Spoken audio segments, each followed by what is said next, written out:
और नेता प्रतिपक्ष कह रहे हैं कि आपको मेरे से। अरे हम तो चाहते हैं आपको, हम दिल से चाहते हैं, हमारा पूरा सदन चाहता है।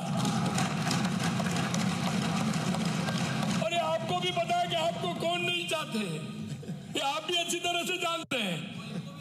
और मुझे ये भी बात है कि आप ये कह रहे हैं ना कि अब कुछ कम हुआ है, ये अब कुछ कम हुआ है, स्प्रिंग कम हो गई है, वो टाइट हो गई है, कैसे हो गई है, वो कम हो गया है क्योंकि ये होड़ थी। वो इधर आना चाहते थे, आप इधर आने नहीं देना चाहते थे। ये स्पष्ट सबको पता है, सभी इसको जानते हैं। इसलिए कई बातें हम चाहते हैं कि आप आगे आएं और आप आज इतनी हिम्मत क्यों हुई पता लगा आपको? मैं इस सदन के माध्यम से माननीय अध्यक्ष जी, कभी कभी क्या होता है, देखिए कभी कभी क्या होता है, हमारे माननीय सदस्य एक दिन कह रहे थे और आपने ही वो विषय उठाया था,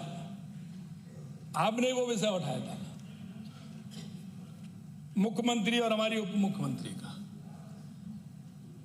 ये हमारा नहीं था, ये सदन में कुछ, क्योंकि जो आदमी मेहनत करेगा उसको कुछ ना कुछ तो मिलेगा।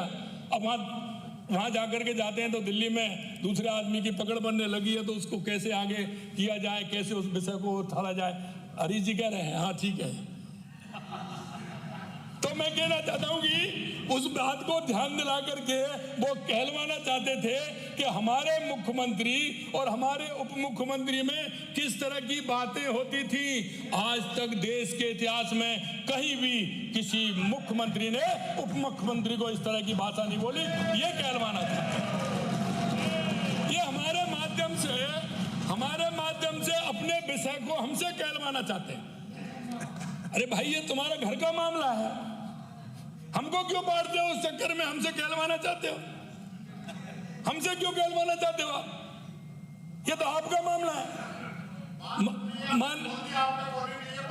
माननीय अध्यक्ष जी, क्योंकि मैंने उस दिन भी कहा था कि सदन का समय काफी कीमती है, इसलिए मैं ज्यादा नहीं करके मैं सदन के माध्यम से प्रदेश की अर्थव्यवस्था की वास्तविक स्थिति रखना चाहूंगा, ताकि भ्रम की कोई गुंजाइश नहीं रहे।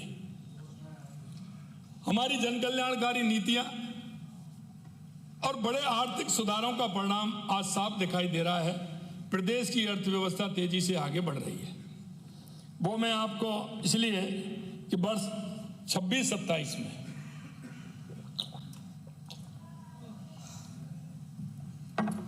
मैं एक बात और कहना चाहूंगा माननीय अध्यक्ष, ये आप देख लो हालत। अध्यक्ष जी आप हालत देख लीजिए। अधिकतर जिनको मैं जवाब देना चाहता था वो धीरे धीरे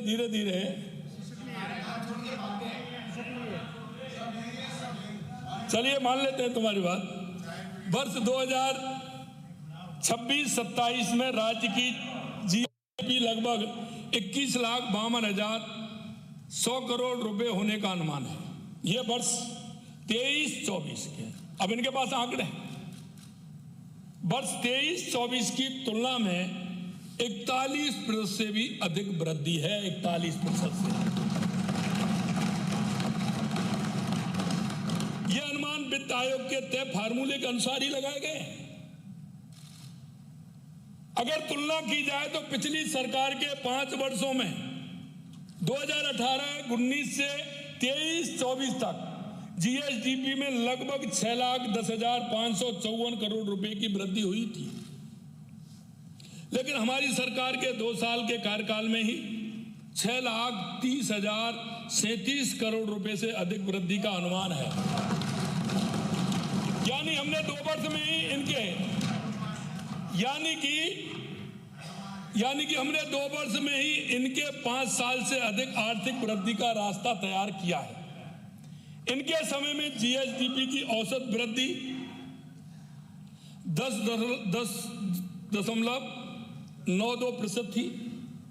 हमारे आर्थिक सुधारों, ईज ऑफ डूइंग बिजनेस के प्रयास के कारण हमारे कार्यकाल में औसत वृद्धि दर बढ़कर 12.25% हो गई। अगर स्थिर मूल्यों की बात करें तो पिछली सरकार के 5 साल में यह दर केवल 5.3% थी, लेकिन हमारे सिर्फ 2 साल में ये बढ़कर के 8.7% हो गई।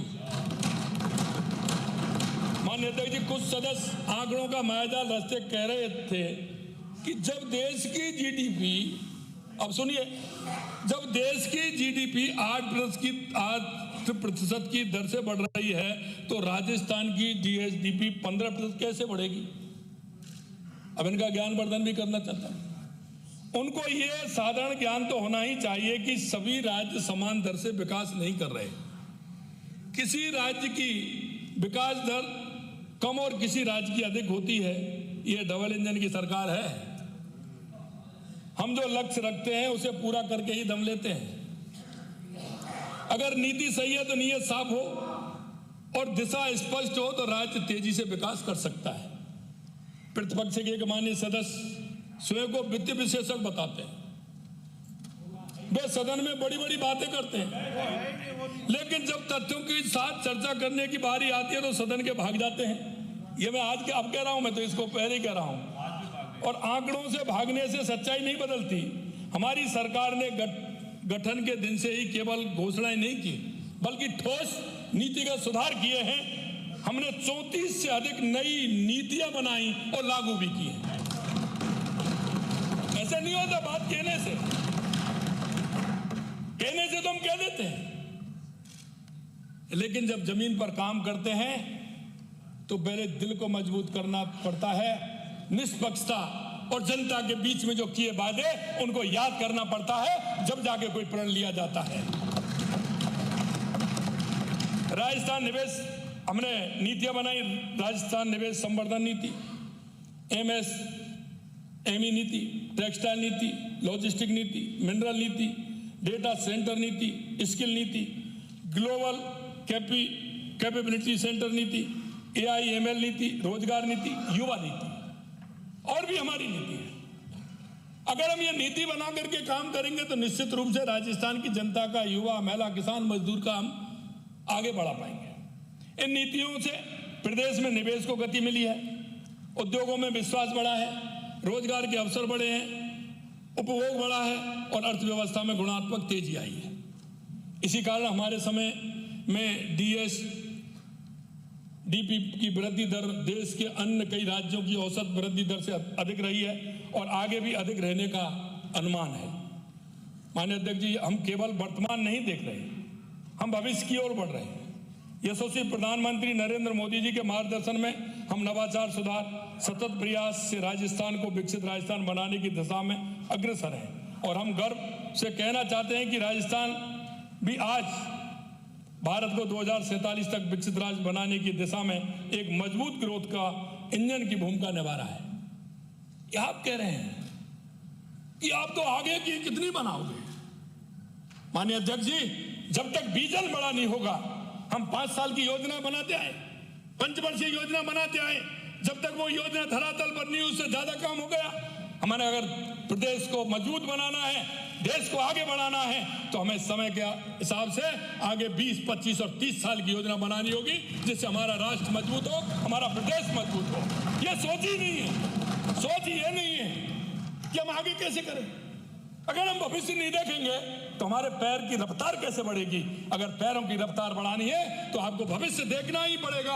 और वो कह रहे 47 तक हम जिंदे। अरे आपको अपनी चिंता है, आपको अपनी चिंता है कि हम रहेंगे नहीं रहेंगे।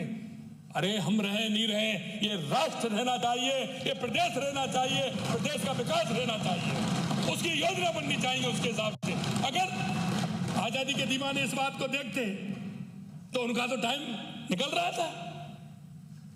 कई तो आजादी की लड़ाई लड़ते लड़ते अपने आप को इस मां भारती के लिए समर्पित कर चुके थे। उनके मन में अगर यह भाव आ जाता कि हमें क्या करना है, तो आखिरकार इस देश का क्या होता?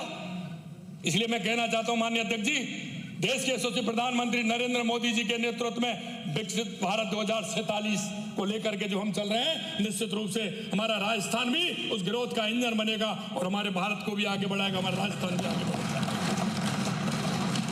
आज मुझे ये बताते हुए गर्व हो रहा है कि राजस्थान के प्रति व्यक्ति आए। जब मैं इनकी बात करता हूं तो ये सुनाई नहीं देती, फिर कहते हैं आंकड़े कहां से आए? सरकारी आंकड़े आप देख लो भैया, आंकड़े कहां से आए? राजस्थान के प्रति आए पहली बार 2 लाख रुपए के पार पहुंच गई। वर्तमान में यह बढ़कर 2,02,349 रुपए होने जा रही है। यदि वर्ष 2023-24 की तुलना करें तो उस समय यह आय 1,67,027 रुपए थी, यानी लगभग 21.15% की वृद्धि दर्ज की गई है 2 साल के अंदर। 2 साल के अंदर यह नहीं दिख रहा, यह केवल एक आंकड़ा नहीं है, यह